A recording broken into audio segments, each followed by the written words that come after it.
Assalamualaikum Sobat MP Racing Banjarnegara. Kali ini kita bahas KLX lagi tentang sistem pelumasan di mesin KLX, terutama buat yang suka adventure.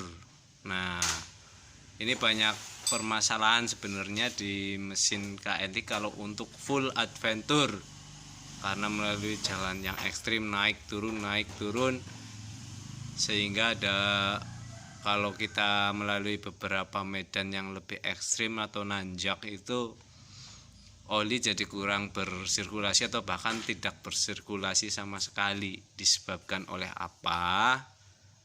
Kita bahas, kita belajar bersama ya. Kita lihat dulu sistem pelumasannya, sirkulasinya.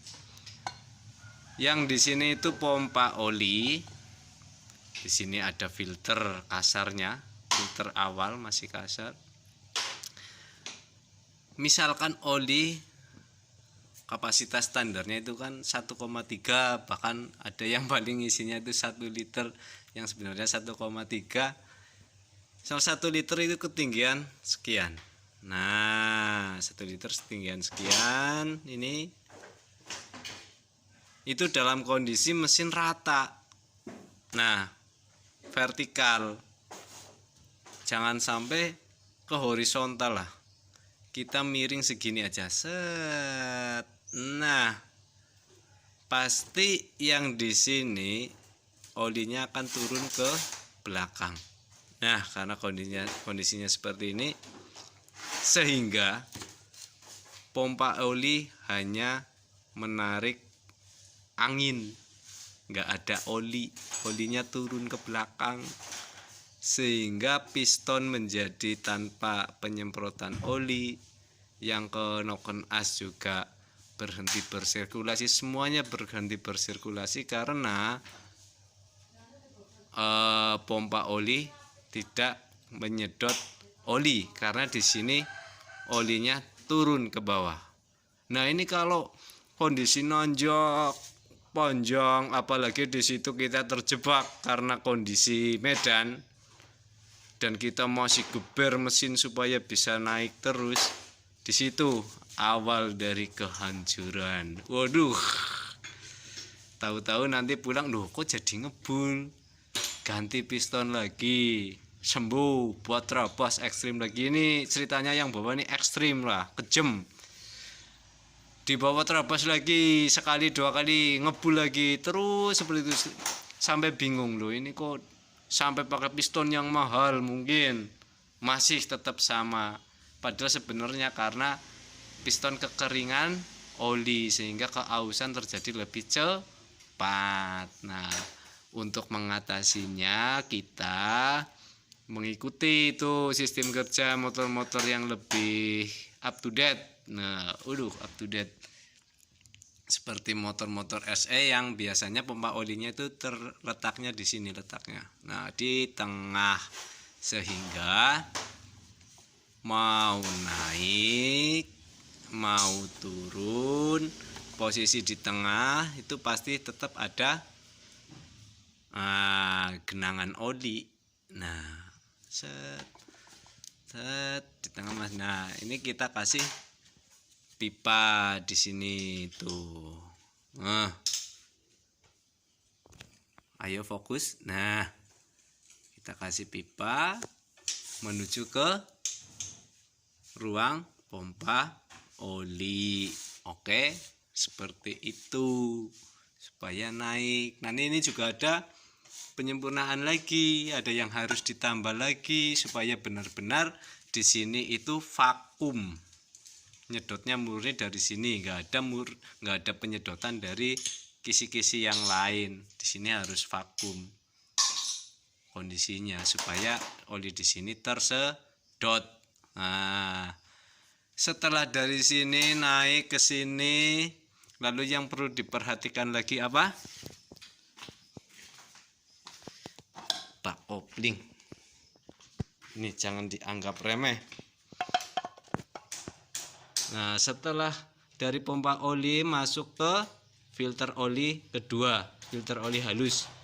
keluar ya, lalu sirkulasi masuk ke sini, masuk ke keras. Nah, masuk ke keras untuk melumasi kruk as atau setang piston yang awalnya itu juga melumasi stang piston, lalu dari kisi-kisinya menyemprotkan oli ke piston. Kalau putaran bawah ini hanya meleleh lah, kalau bahasa Jawanya itu ndeleder ke daun kruk as karena ada gerakan sehingga menciprat-cipratkan oli ke buring piston bagian bawah. Nah, sehingga piston basah. Cuma itu kalau kondisi mesin masih datar atau enggak terlalu ekstrim naiknya sehingga masih ada kapasitas oli di ruang penyedotan oli sini, pompa oli. Nah, setelah itu karena untuk piston itu hanya mengandalkan ini, dirasa oleh saya itu masih kurang mencukupi. Saya tambahkan oil jet untuk ke piston seperti ini ya. Ini masih belum saya kasih spuyer ya, supaya nyemprot ke piston. Ini sealnya di bak kopling juga harus diperhatikan, harus kondisi prima, soalnya ini kalau rusak, ini udah contoh-contoh yang udah rusak. Nah, sudah rusak sehingga di sini tidak rapat, sehingga olinya itu enggak, tekanannya berkurang sehingga kurang bagus. Video hasil dari oil jetnya juga ada di video sebelumnya, itu hanya video nggak ada penjelasan, dan ini penjelasannya ada di video ini. Seperti ini perombakannya. Ini nanti di sini juga harus ditutup, bisa pakai lem kapal juga bisa. Seperti itu ya, semoga bermanfaat. Sekilas penjelasan dari saya. Misalkan kurang paham atau ingin upgrade seperti ini, bisa saya bantu, atau mungkin bisa mengupgrade sendiri atau ke bengkel bubut sendiri, bisa, silahkan, monggo diterapkan. Semoga bermanfaat. Selamat berbahagia menikmati motor yang lebih awet. Jangan khawatir KLX cepet ngebul atau cepet gampang jebol. Kalau ramuannya pas, insya Allah bahagia di hutan. Wih, jangan sampai merana di hutan ya, jangan kebanyakan merana di hutan. Niatnya bersenang-senang, buang stres, malah jadi tambah stres karena motor sering trouble. Iya, sekian, terima kasih. Salam sehat selalu, berkah barokah. Salam MP Racing Banjarnegara. Wassalamualaikum warahmatullahi wabarakatuh.